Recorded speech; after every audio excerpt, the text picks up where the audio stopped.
After learning the rules of IUPAC, it's now time to some examples. Let's solve some examples of IUPAC. Now, I'll give you a very simple rule in order to solve these examples. Very simple. You just have to spot O or the halo. So, if you spot the O, it's a functional group. Or if you spot a halo, it's a halogen, substituent. So, halogen will be prefix and O will be suffix. That's it. So, the question in an exam would be, give the IUPAC name of the following compound. So, this is your first question. What will you do? Very simple. The first step is always count the number of carbon. How many carbon there? 2. So, the name is eth and single bond meaning ane. So, ethane, and now you have to spot the O or halo. Do you spot the O? Yes, I do. And that O indicates that this is a functional group. Now, just check what functional group is attached to the C of the O. So, you can see CH and CHO group is aldehyde and the suffix for aldehyde is al. So parent hydrocarbon is ethane, you found aldehyde, so al, remove E, add al, the name turns to ethanol. Very good. Let's do the second one. Now the number of carbon is 1, name is meth. Single bonded, so ane, and you spot an O. And because of that OH, I can say it is an alcohol. And because of the alcohol, I'll say it is a suffix ol. So methane, you just have to remove the E and add the ol and it turns into methanol. So let's see what next. Next over here you can see there are 6 carbons. Is there 7th carbon over there? No, it is a Cl. So if it is a Cl, you have to remember it is not a carbon, it is actually chlorine. So 6 carbons, the name is hexane. You found the functional group that is halo, and because of that halo, we'll name it as chloro, but that chloro will be prefix, so it turns to chlorohexane. Now for the last example, you can see clearly there are 3 carbons and 3 carbons means prop, and there is no O, there is no halo, but there is a triple bond, so it is not a propane. In fact, it is a propyne. So the IUPAC name, very simple, would be propyne. So we've covered almost everything, but there is one amazing property of carbon that we've not studied. And this property of carbon makes it unique from all other elements. Now let's take, for example, I have 5 carbons. How will I draw 5 carbons? I can draw them anyhow, like straight, branched. You remember catenation? I bet you do. So if there are 5 carbons in a straight line, you can see the structure would be like this. And if you count the number of carbons, it is 5. And the number of hydrogen, you can pause it and count it, it is 12.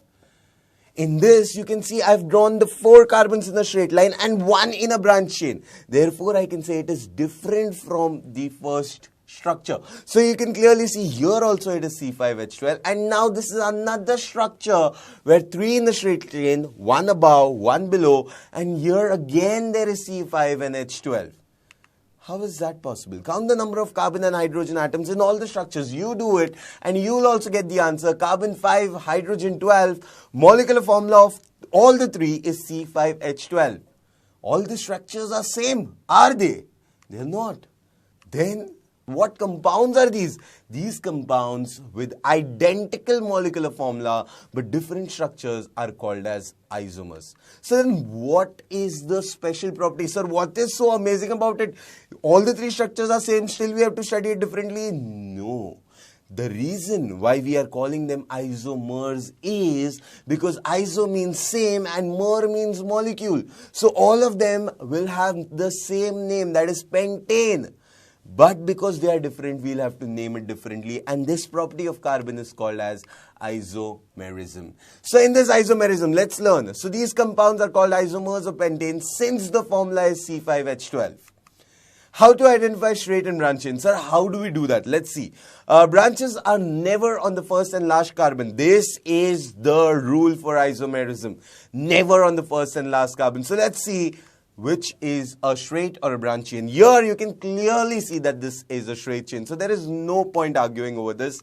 Let's see the second example. The second example over here, you can clearly see that, sir, it is a branch chain, right? No, it is not. Because you can see there is no branch. It is only one line. So it has to have a branch in order to be called as a branch chain. So seriously, yes. And remember, branch can never be on the last carbon. Sir, this is definitely branched. No, it is not. Because here again, the branch is on the first and the last carbon. And that makes it a straight chain. Just make it like this and it will be a straight chain. Sir, then what is a branch chain? Let's see whether this is a branch chain. Is this a branch chain? No, it is not a branch chain.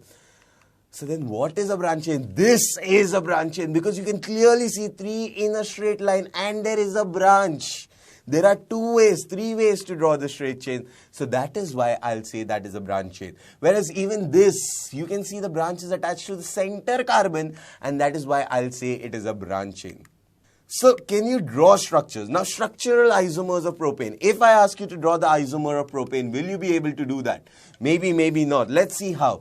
3 carbons. How will you draw these 3 carbons? Any which way you draw these 3 carbons, if it is an open chain, you will have to finish it like this or the mirror images of this. Is this an isomer? Is this a branch chain? No, it is the same structure. So that is why no isomers are there for propane. Remember, isomerism only exists after butane and so on. So I hope you understood a lot about isomerism. I'm going to continue this topic in the next module. Stay tuned.